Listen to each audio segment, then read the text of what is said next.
Hey guys, it's Baer from Convince and Convert. I want to talk a little bit today about connectivity and social networking and where we're at with all that.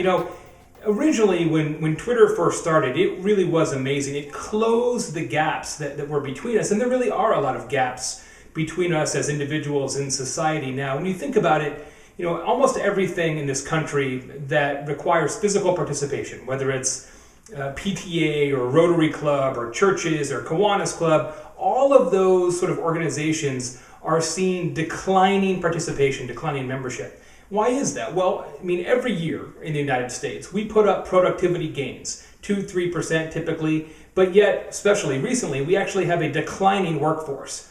So we're doing more, we're putting out more with fewer people. And how does that work? Well, it works because of this, right? Because we're always working. We don't have time to go to a 2-hour lunch. I used to go to Ad Club, PRSA, all these other organizations when I was younger. Nobody has time for that anymore. Instead, we try and connect with one another through our devices and through social networks. And it really used to work that way. When Twitter first came out, you really could close the gap. I remember writing a blog post about the National Hockey League before they got social and about how I thought they'd missed the boat with their new TV campaign. Within half an hour, I got a tweet from a guy who said, "Hey, that's really interesting. We should talk about it." Turns out he was the vice president of marketing of the NHL.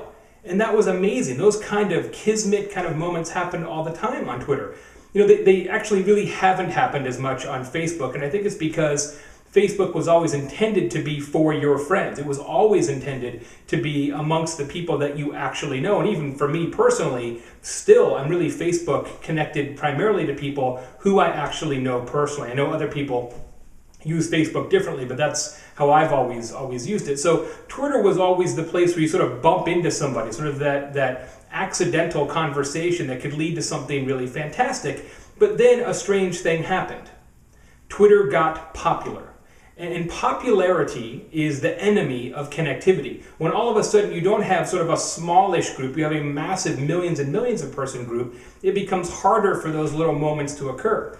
The other thing that happened on Twitter was this notion of reciprocity, that if you don't follow people back, you are somehow making a statement about your self-worth in comparison to their worth. I don't necessarily agree with that. I've enjoyed some previous debates on that topic from Mark Schaefer and Mitch Joel, but this notion that reciprocity was really the norm in Twitter really killed a lot of the connectivity, because all of a sudden now you're following thousands of people and thousands of people are following you, or 100 or 500 or whatever that sort of ramp up is for you, and it becomes much more difficult to create those kind of accidental moments. So Twitter rolled out Twitter lists, of course, as we know, to try and add some order to the chaos, to allow you to segment your people in a way that is meaningful and useful.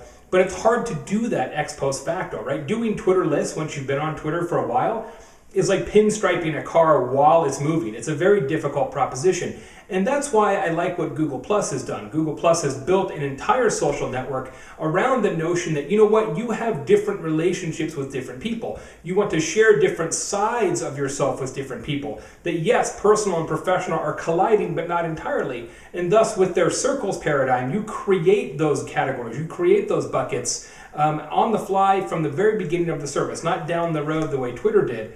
And I feel like what that will create ultimately for Google Plus is a notion of an umbrella social network that's comprised of many, many, many smaller networks around which you are centered topically or geographically or occupationally. Popularity and reciprocity are the enemy of connectivity, and I think Google Plus has that figured out. It will be interesting to see, but it's going to solve this backlash that a lot of people have been going on. This there's too many friends, too many connections. Even my erstwhile co-author Amber Naslund just paired her Facebook connectivity recently and said that she's a lot better off for it. She threw over the side of the boat people with whom she was previously connected to get to a smaller, more manageable group of relationships. And I think Google Plus will allow us to do that from the beginning. We'll see how it works out. See you there. Thanks.